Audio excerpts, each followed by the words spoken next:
20 South Carolina prisoners have been killed at the hands of fellow inmates in the past 16 months. The staggering amount of violence, which includes the gang-fueled bloodshed that left 7 prisoners dead and 22 injured this week at Lee Correctional Institution, has some legislators calling for more oversight and transparency at the State Department of Corrections. At a news conference, Corrections Director Byron Sterling said officers stormed in and took the first of 3 dorms back from rioting prisoners about 4 hours after the melee began. He said the officers were assembled at the rural prison as quickly as possible and went in only when it was safe to do so. After the institution was back under control, it then took more time to get injured inmates to hospitals. The prison is located 40 miles east of Columbia. It shouldn't take 5 hours to get in there and put some water on these fires, said State Rep Justin Bamberg, a Democrat and lawyer whose clients include the families of several inmates who were attacked in previous instances. Contraband cell phones and staffing shortages are often blamed for many of the department's woes. Sterling, who oversees 21 prisons and more than 19,000 inmates, has said he's hired some of the 500 correctional officers he needs, but stresses the need for funding more officers. Senator Gerald Malloy, whose district includes Lee Correctional, said the government has a responsibility to keep the prison population safe and thinks lawmakers need to look at whether cost savings in corrections has been efficient. The burden comes back to the General Assembly. What are you going to do, he said. Sterling, who served as then Governor Nikki Haley's chief of staff before she appointed him to lead the prisons in 2013, said his number one security threat is cell phones, which gives inmates unfettered communication, allowing them to commit crimes inside and outside of prison. He said the riot started Sunday night as a gang war over territory, money, and illegal items such as cell phones. Sterling has urged the Federal Communications Commission to allow the prison to block or jam cell phone signals to prevent inmates from using them. Violence at Lee and other institutions throughout South Carolina is not surprising. Republican Governor Henry McMaster noted at the news conference. McMaster echoed Sterling's call for the ability to jam cell phones in prison, but didn't propose any other substantial alternatives. We do the best we can, the governor said. From 2001 to 2014, an average of 60 inmates died annually in state prisons across the country, according to the U.S. Bureau of Justice Statistics. In 2017, a dozen South Carolina inmates were killed by other inmates. That's staggeringly out of proportion, said John Paff, a Fordham law professor who tracks prison data.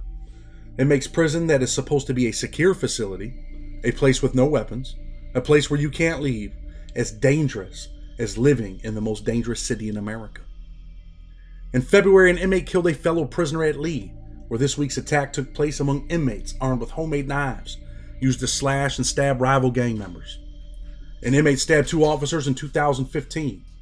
At Kirkland, another maximum security prison, 2 inmates killed 4 prisoners last year in under an hour.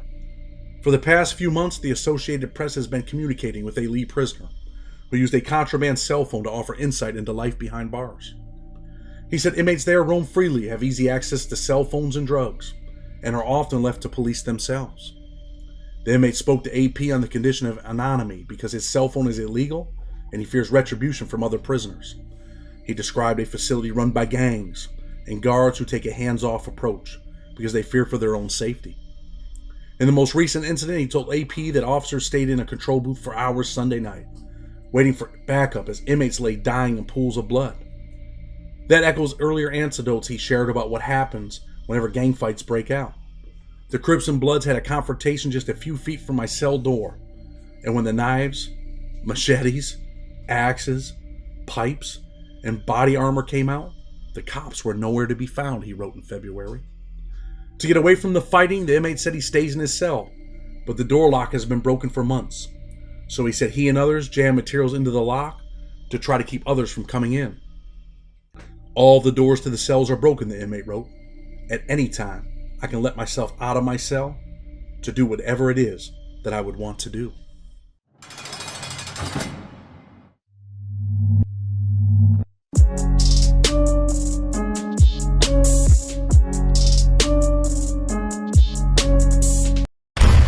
What's up, everybody, and welcome to another episode of Blood on the Razor Wire TV, where we bring it to you real and we bring it to you raw. Hit that subscribe button, hit the like button, share the video, and don't forget to leave a comment and hit that notification bell.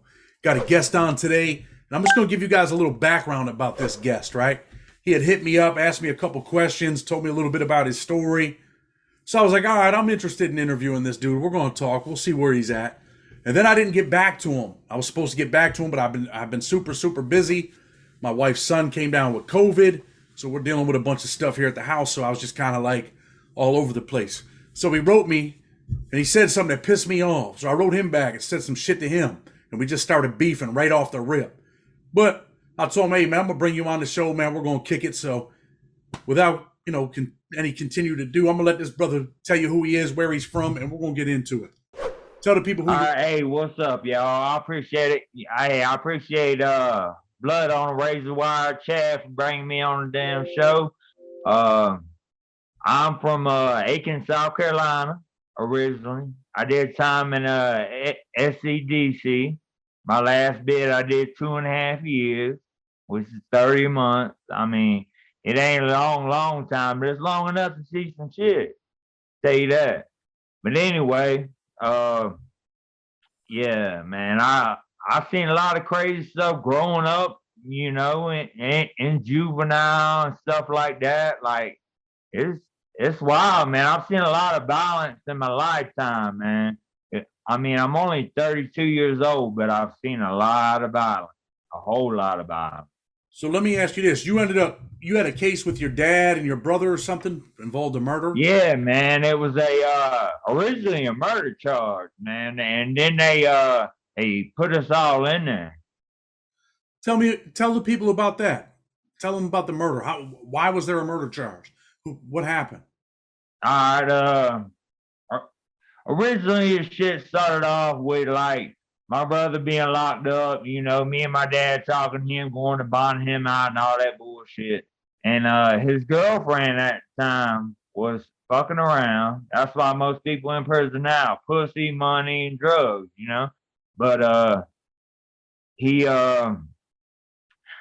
was messing around with some other guy, and then I don't know, we all got wind of it, and then somehow, few drinks in, we end up down here where these girls are. We wasn't even supposed to be hanging out with them, man. And then we end up down there, and then they tell us some bullshit about these guys had them in a hotel room, like tied them up and raped them and shit like that. Like, I don't know how true that shit was, but anyway, they was like, shit, we going on down here to check these motherfuckers, So we go on down there, and my dad and my brother get out of the car, I go to get out of the car. This is the best damn thing my dad ever could have damn told me. He said, stay your ass in the car, right? So I stayed my ass in the car.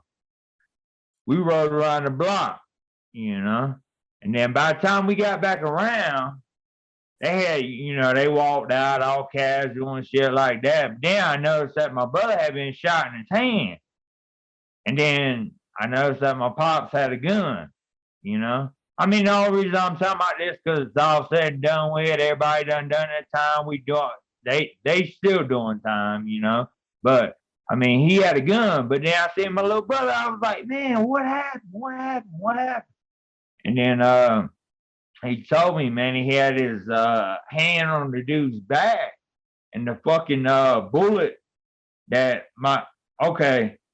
Before I get that damn far, there was a guy that stepped out of the back room. There was a couple like GDs in there, gangster disciples. There was a couple of them in there.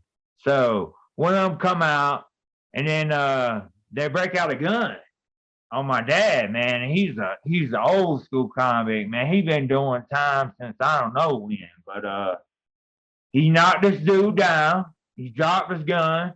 And then there was a couple of GDs in there, and then he raised the gun up and shot the dude in the stomach. And my brother had his hand on the dude's back because they was fighting at the damn time, and it hit my brother in his hand.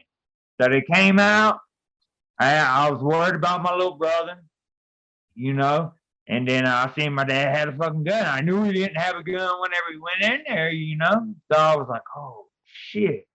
And then we take off. And then there's like 6, 7 fucking cop cars just passing by, man. I'm like zooming by.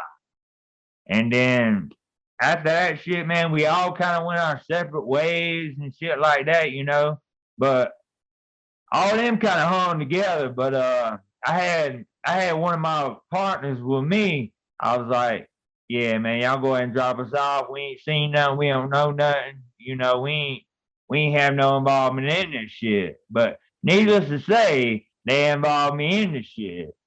I get hit with accessory to murder after the fact and accessory before the fact, assault and battery second degree by mom. How old were you? 22? 22 years old, and your father was your co-defendant. How old was your dad at the time? See, he was in his late 40s.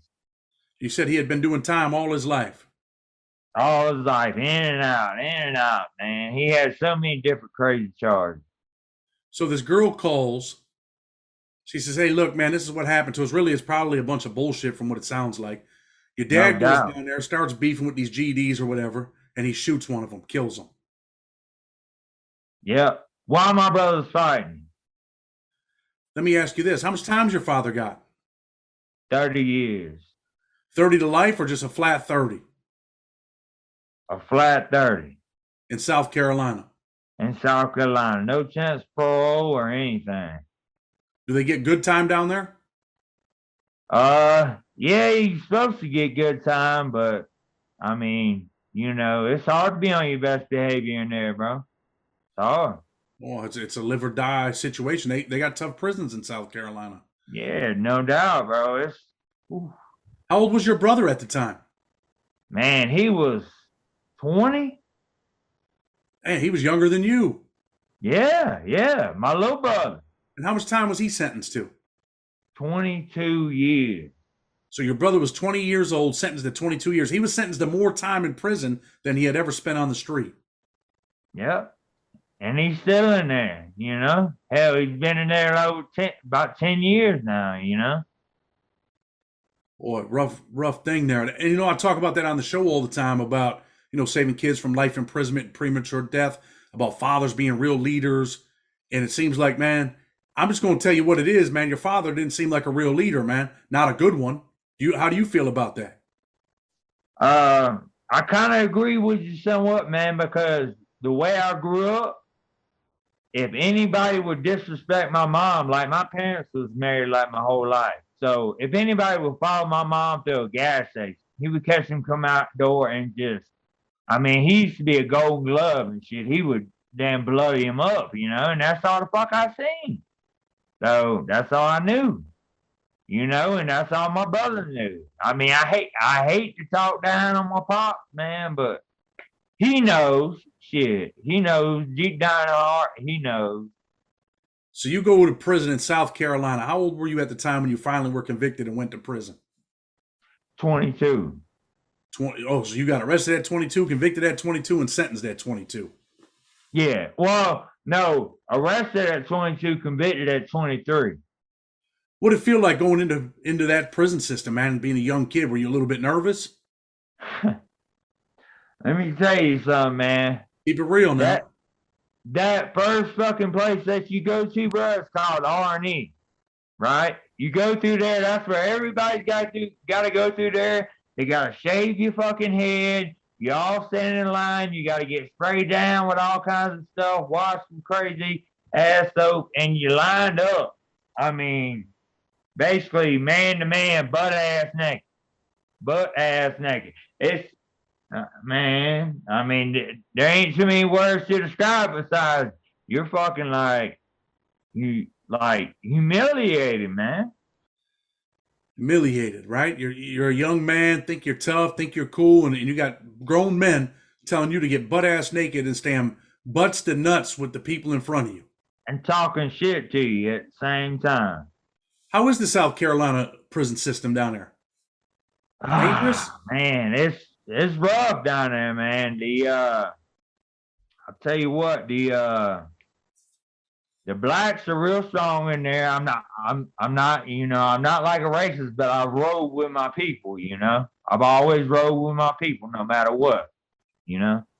And the Mexicans ain't too strong in there, but it's mostly all about gangster disciple down there and Bloods, man.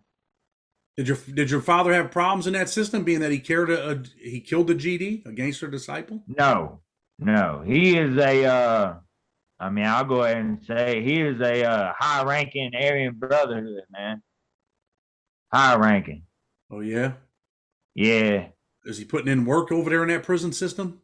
Yeah, man. He moved up so quick, man. I mean, because he had already knew the system, man. I mean, he had already been on several bids before. Do you think he's a little too old to be in a gang? Yeah, man. Sometimes he talks about like I don't know, man, but whenever he was out on the streets, sometimes it felt like me and my brother was his dad, you know? Man, I hate to say that shit, but it is what it is, man. I mean, he was more violent than us. We was younger than him. And that's what the problem is, I think, in society, that they're, no real men, real fathers, real leaders. They're far and few in between, because when you got a father like that, where you feel like you're the dad and you got to tell him, hey, you got to calm down. I mean, something's wrong. And I think a Yeah. father should lead their kids. A father should be an example. Yeah. Yeah, you're right. Well, he was a good example until my mom died. My mom died whenever I was 18 years old, and then he totally lost his mind, man. Totally lost his mind. He started acting like he was younger than me. I'm Like sorry to you hear say, about your man, mother. he needed to be the example at that time, man. But I'm not making up excuses for him because he's my dad, but he was going through some tough shit. But we all was, you know. I feel you. I can only imagine what it's like to lose your mom at 18. And then after that, bro, it was all that shit with the murder charges and all that. All of us locked up at the same time. And then even me getting out, man, okay, it felt great to get out. But you know what? They're still in there, man. And I feel for them every motherfucking every day. Excuse my language. I feel for them every day. You send them money, take care of them, look out for them. Oh yeah, yeah. Which I mean, they do their thing too. You know, And you do what you you can. got to. What was the food like in South Carolina? Man, some of the stuff that they would bring you, bro, it was a lot of livers, a lot of chicken livers.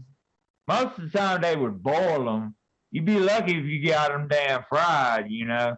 And then I don't know, it was most of that, and once a month, if you didn't lose all your privileges, you could order like KFC or Pizza Hut or something like that. But it was extra expensive, you know. Yeah. I mean, and people would hurt people over that shit real quick over a slice of damn pizza. Let's talk about that. What's some of the craziest things you've seen go on down there in South Carolina? Man, I've seen dudes just flip out for the stupidest shit. Like you say, over a slice of damn pizza. I've seen people get beat down, like knocked out, laying there bleeding, man. You know, looking real damn stupid. You And ever been? then You ever had any problems in there? uh, yeah, I had a couple problems in there, man. But I was more the guy. I set the example the time I got in there, man. Time I got in there, we was in close custody, right? So after I got out of R&E is whenever I hit the main yard, is whenever I really got into it. Like I knew I had to set an example because at R&E we was locked down. Like we would only get 15, 30 minutes out of there, you know? So there wasn't time to do shit. But once I hit that main compound, man, it was on. Shit, this guy, he was way across from me up on the other top tier, and he flew a kite over there to me, like literally just like flew a kite, just fucking around. But I took that shit as serious, like you don't fly shit over here, and I beat him down over that, and then I didn't have a lot of issues after that. But What did the kite say? Kite didn't. I didn't even read it. I seen who the fuck he was, and I said, "Bring your ass on over here." And then I beat his ass. He was a lot. He was younger than me at that time. He was probably 18, 19. I wasn't playing that shit, bro. I had to set. I had to set that example, and then I was out on that yard every damn day, working out, man, working out, working out. Do you think prison affected you? Yeah, man. I feel like it affected me in a lot of ways. I feel like it kind of messed my mind up in some ways, but I feel like it made me more of a, I would say man, but I don't know the way people look at that shit. They might not agree with me or whatever. But I feel like it turned me from a boy into a man because I had to realize that, like, man, you think you crazy? You think this shit that you listen to on this radio is crazy? You go up in there, you see crazy. You find crazy. How were the guards in there? Man, they were like half of them, at least half of them weren't worth the shit. They turned their head, half of them was bringing shit in. I mean, it was crazy, man. And some of them were even gang members. Well, we're going to get there in a second. I did a video on the Alabama state prison system, right? And the dude on there pretty much, I think he kept it real. He said, like white dudes, they got nothing coming over there. Like these dudes are going out of their way to do things to white dudes and like whatever, bro. And and not on no racial shit, but there was also black dudes in there killing each other, stabbing each other. And he said the cops just didn't give a shit. Is it the same way in South Carolina where the cops don't care? It's the same way, man. Like I was like a leader in my dorm where I was at because I would be out there working out every damn day, and I would tell a motherfucker, you try to walk up over in this damn corner where I'm working out, I'm going to smash your ass. All right, so most of the damn time the GDs would come to me because they knew, I was the top ranking white guy in there, So they would come to me and they would say, is this one of your guys, And then, most of the time I'll take up for them, but if they were like dope heads and shit, I'll let them tear their ass apart. So they had some respect for the white dudes in that system. Oh yeah, oh yeah, oh yeah. Not in Alabama. Yeah, man, down in Alabama, I don't know, bro. I ain't never even been in no damn Alabama. So, but hey, the guy that told me about your channel is from Alabama, so that's how I knew how to link up with you and all that shit. It's all good. What are you doing now? How long you been free? Let's see, over 6 years now. Let's see, April was 6 years, so going on seven this April. That's good. What are you doing now? You working? What are you doing? Yeah, I work, man, but up here in Colorado, man, we have long winters. So right now, I've just been like, I was real busy during the winter. I made a lot of money. And then like right now I'm clearing stuff for like contractors and stuff that are building houses and clearing lots and shit. I'll go out there, I'll cut the trees down, cut everything up, chip everything up, and of course I keep the firewood and resell that shit, So you're making a little money, you're taking care of yourself, but the biggest thing is you're free, right? Yeah, no doubt about that, brother. For real, man. What else are you doing? You got a YouTube channel? Yep. I got a YouTube channel. It's Calvin 803-719 Rosier. Rosier. Hopefully people go on there and check out that YouTube channel you got. Man, I appreciate you, bro. You are fucking awesome, man. Listen, I just always try to do the right thing, man. When I started out doing this YouTube thing, there wasn't a whole lot of people that wanted to extend their hands. But then when you start getting 10, 11,000 subscribers, then people want to be like, hey, man, what's up? And you're just kind of like, it's all good, man. Look, I'm for the underdog, bro. Always have been, always will be. So damn right. I want to see people climb that are doing the right thing. If you're doing the wrong thing, then, we might have a little dispute. But listen, man, I'm going to close the show. Before we go, what's your message, man? My message is to all y'all youngsters that are watching this, prison is not the place that you want to go, man, because you know what? All you're going to see is violence and all that shit. You watch these rappers on TV, you seen Young Dolphin just got killed the other day. So, try to act like them if you want to, and you go to prison, and you'll catch that death a lot quicker than you will in the free world. So, stop acting like that. Learn some discipline, grow up, join the army. Don't be on that bullshit, man. For sure, man. Hey, listen, I appreciate you coming on. I'll throw your YouTube link up in my description.